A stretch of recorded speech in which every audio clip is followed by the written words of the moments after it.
see, we are back again. This is November 2023, and yeah, let's see what we have here. Section A, question 1.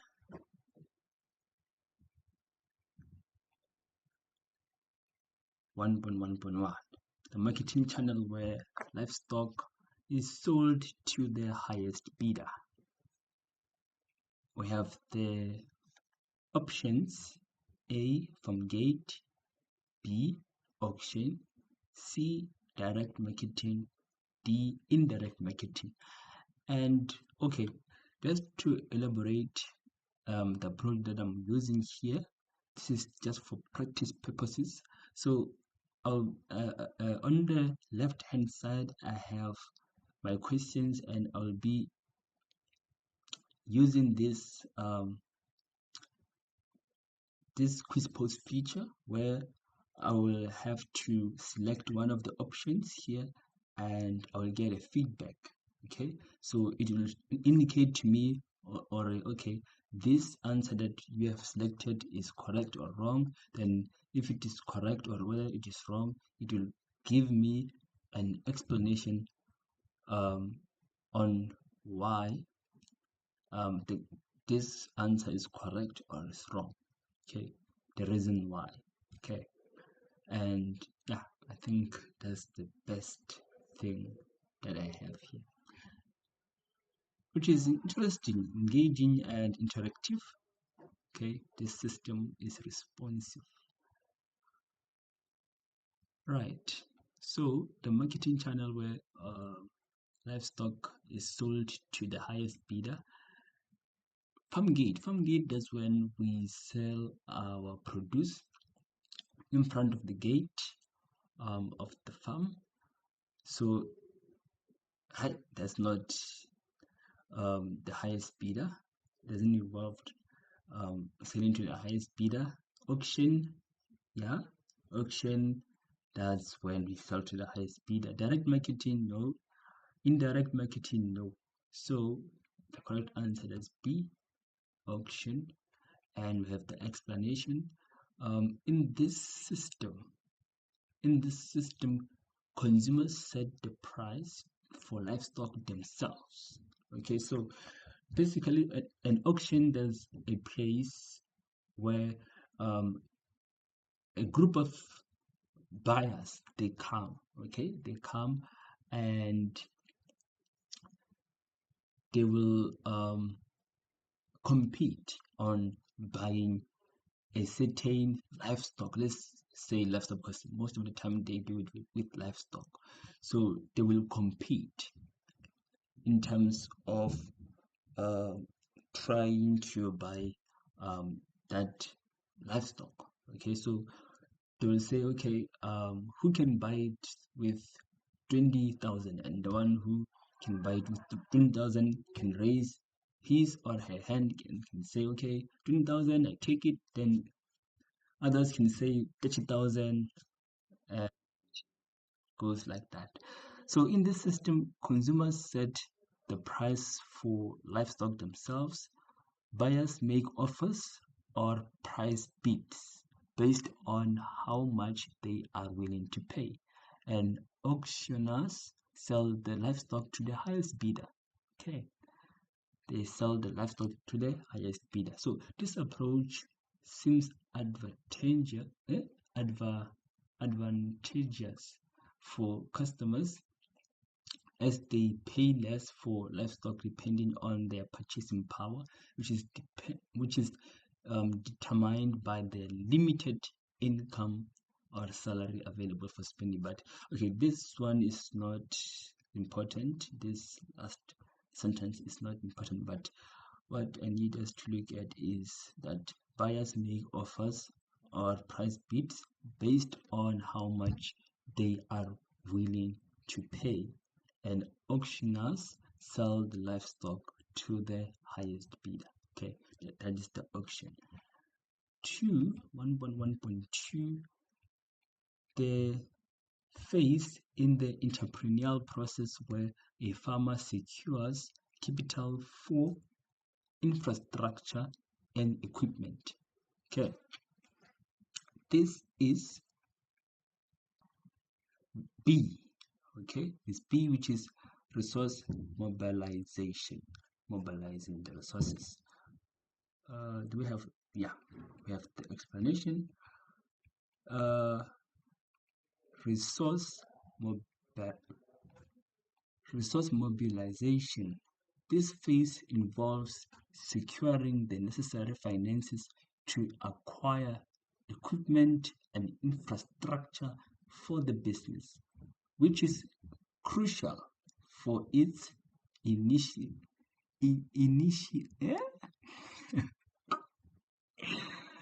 which is crucial for its initiation. I don't know. Okay, which is crucial for its startup and growth. Okay, so that is when the farmer is determined. Yeah. That is when the farmer is determining the required resources by gathering information on the required resources such as capital, labor, and physical assets. Yeah, ish.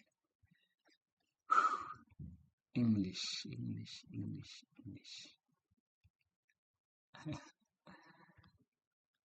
The following is not a problem encountered when drawing up a business plan.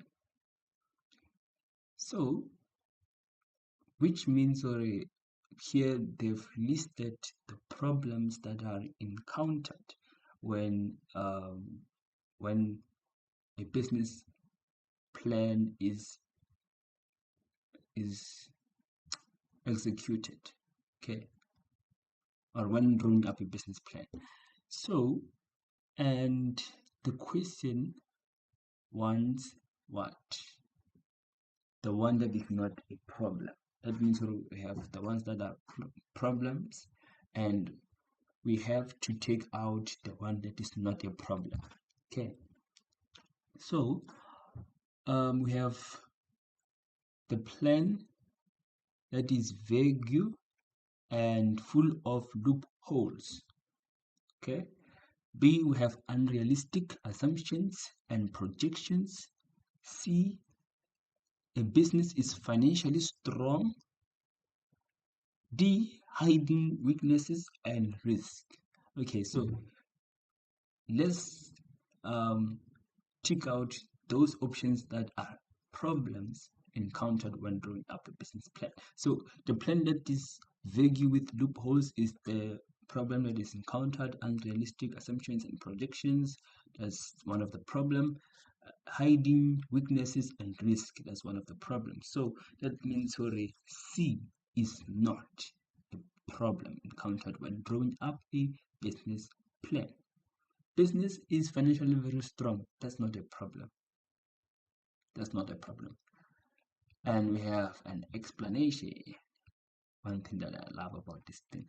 So they want the option which is not a problem here, which means some options are problems encountered when drawing up a business plan, such as unrealistic assumptions and projections, hiding weaknesses and risks, and a plan that is vague with loopholes. But business is financially strong is not a problem encountered when drawing up a business plan. Okay.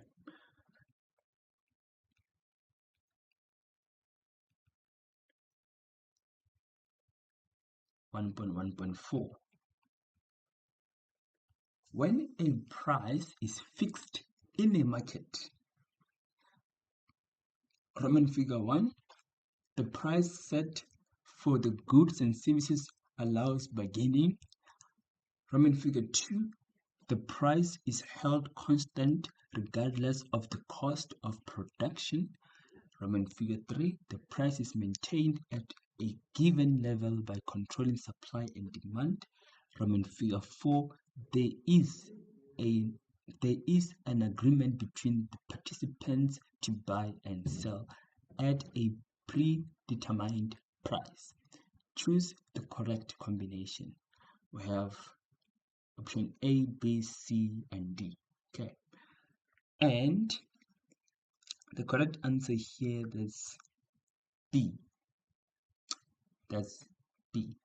Okay. So we have the explanation. Bargaining power is the ability of either the seller or the buyer to influence the price and the terms of a sale. It shows which party can negotiate more favorable conditions. If a farmer sells bags of tomatoes for 20 rands, customers may negotiate the price down to 18 rand. This ability to lower the price is known as bargaining power. When prices are fixed, it means that prices remain constant with no fluctuations, meaning there's no decrease or an increase in price, and no bargaining power, as the prices cannot move up or down. So that's why I said I choose the price is held constant regardless of the cost of production. The price is maintained at a given level by controlling supply and demand. And Roman figure 4, there is an agreement between the participants to buy and sell at a predetermined price. Okay, that's when a price is fixed in a market, right?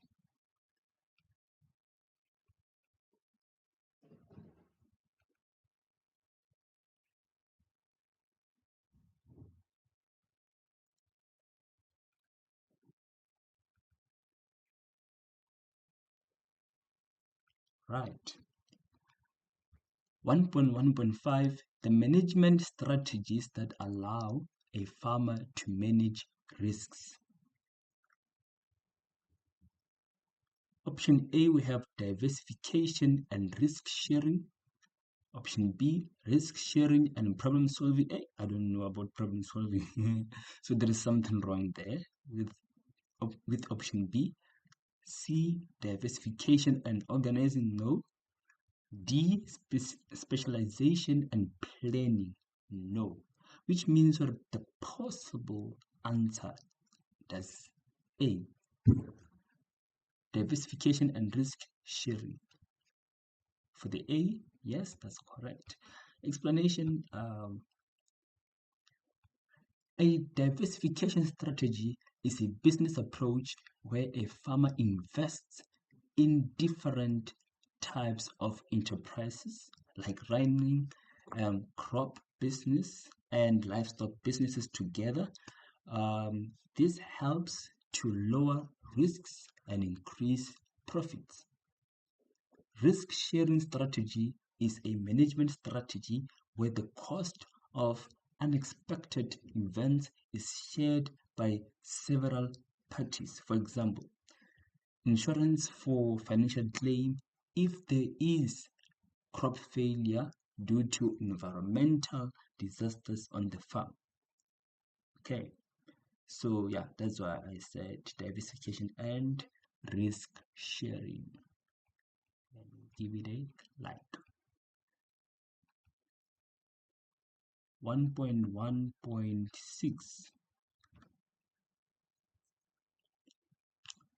Is or are a cause of labor shortages on farms. Option A, fair labor practices.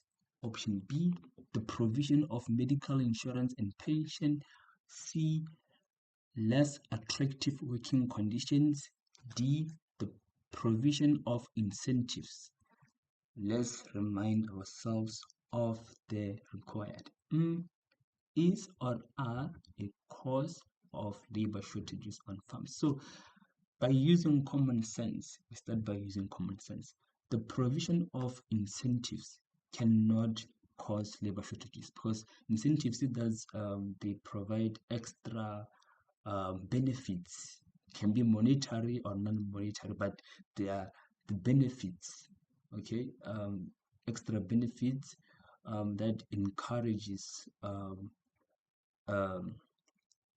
laborers to keep on working, okay. It's a way of rewarding the labor, so it's part of the rewarding system. Then less attractive working conditions.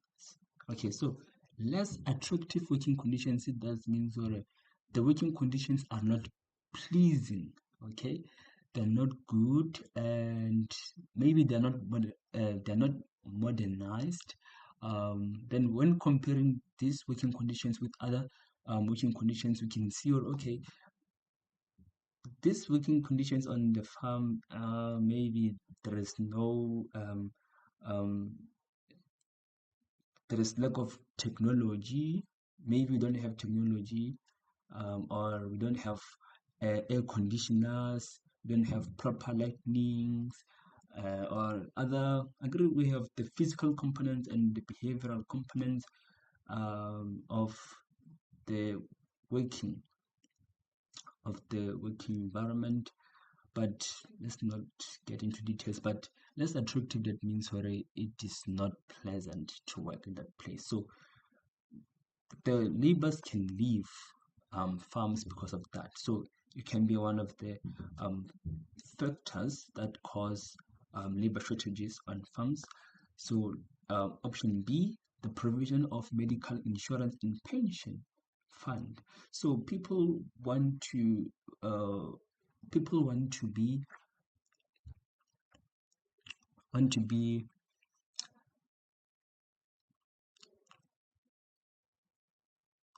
be safe, okay, want to be safe for just in case if there is something that can cause health problems. They need an assurance that they will get the medical attention that they need. So the provision of medical insurance can encourage the laborers to stay, and also pension fund. So they know, okay, after working, let's say 50 years working on the farm, then you know, okay, once you retire, then you have the funds that you can use to support your living and pay living expenses, so that you don't get stressed. Okay, so that might encourage farmers, laborers to stay on the farm because of the provision of medical insurance and pension. Fair labor practices. So meaning the manager of the farm is fair, okay, is treating everyone equally. Let's say you are a labor at a particular farm, let's say ZZ2, then the manager there treats everyone fairly, and the procedures and the rules are fair. They make sure there is inclusivity, okay, for all, and yeah, there is fair labor practices. So if there is fair labor practices, when people feel that they are being treated fairly and equally, so they might stay on the farm. So this will not cause labor shortages. So the one that is dominating here, it has less attractive working conditions. That's the one that will make the laborers to leave the farm, okay, because of the working conditions that are not pleasant, they're not good, they're bad. So let's say less attractive working conditions. Okay, so explanation: farm work usually requires intensive physical labor, often performed in challenging weather conditions like extreme heat, cold, or rain. Okay, so activities such as planting, harvesting, and operating heavy machinery can cause fatigue and pose a security and pose what risk. Okay, sorry, let me start again. Activities such as planting, harvesting, and operating heavy machinery can cause fatigue and pose a risk of injury. These tough working conditions can disencourage many potential workers, particularly when there are safer or less physical demanding job options in other sectors such as IT and retail with better working conditions, making agriculture less appealing. Making working in the agricultural sector less appealing because of what? Because of less attractive working conditions. Hence, we say less attractive working conditions.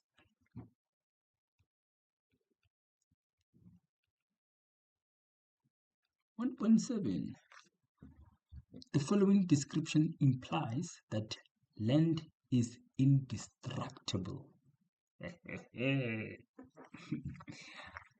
Option A has different production potentials. Option B, found in a specific environment. Option C, cannot produce anything by itself. Option D, can renew itself after it has been degraded. It can renew itself after it has been degraded. So the correct answer is D.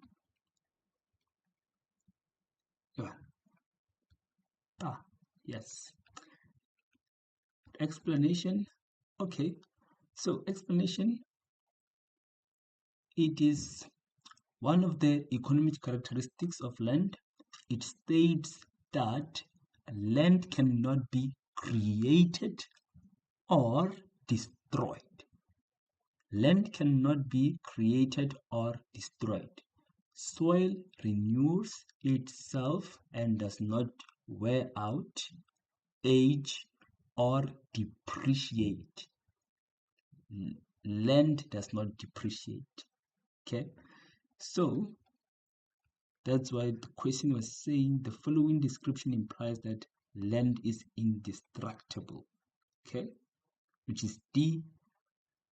Land can renew itself after it has been degraded. Okay, which means land will always renew itself after it has been degraded. It cannot depreciate because every year land will increase in value. Okay, every year land will increase in value depending on the location of that land. Okay, will increase in value. Land does not depreciate. So land cannot be created or cannot be destroyed. Soil renews itself and does not wear out, does not age, or does not depreciate. And we gave it a like. 1.8. The following are problems related to capital as a production factor. Roman figure 1, scarcity. Roman figure 2, low risk. Roman figure 3, undercapitalization. Roman figure 4, high interest rates. Choose the correct combination.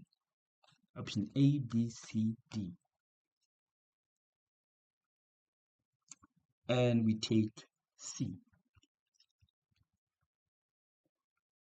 Right. Explanation. Problems related to capital as a production factor are cost, depreciation, scarcity, undercapitalization, overcapitalization, and higher risk.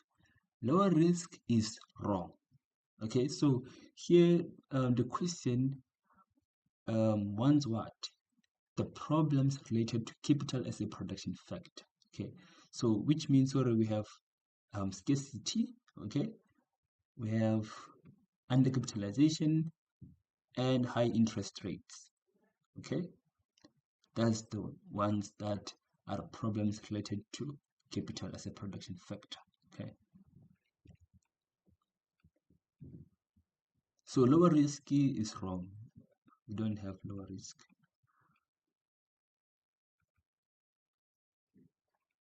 Right.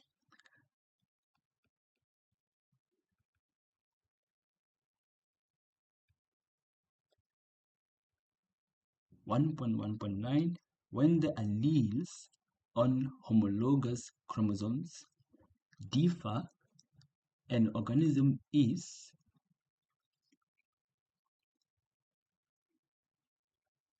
right. So we have option A, B, C, D. A, heterozygous, B, recessive, C, dominant, D, homozygous. So the question was saying when the alleles on homologous chromosomes differ, an organism is A, heterozygous. Heterozygous.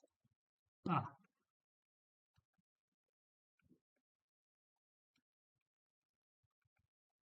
so homologous chromosomes are pairs of chromosomes in a diploid organism that have the same genes at the same locale, one inherited from each parent. So when the alleles on homologous chromosomes differ, it results in a heterozygous condition. It results in a heterozygous condition. Okay.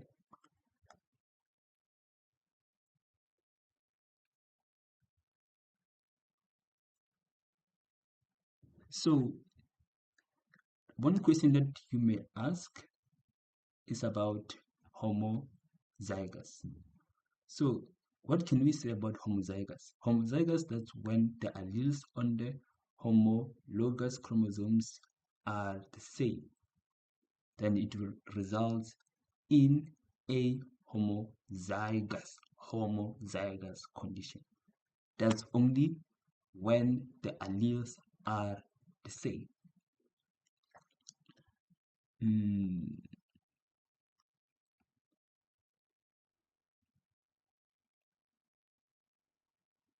Okay, number 10.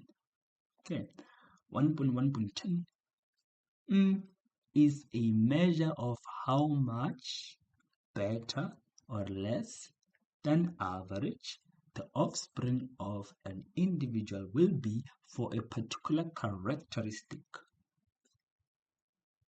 Option A, we have breeding system. Option B, pedigree performance. C, breeding method. D, estimated breeding value. The answer is D, estimated breeding value. Okay, so estimated explanation, estimated breeding value, it is a measure of how much better or less than average the offspring of an individual will be for a particular characteristic. So it can be positive or negative. Estimated breeding value, which is EBVs, are based on a particular animal's performance. Right. And that's it.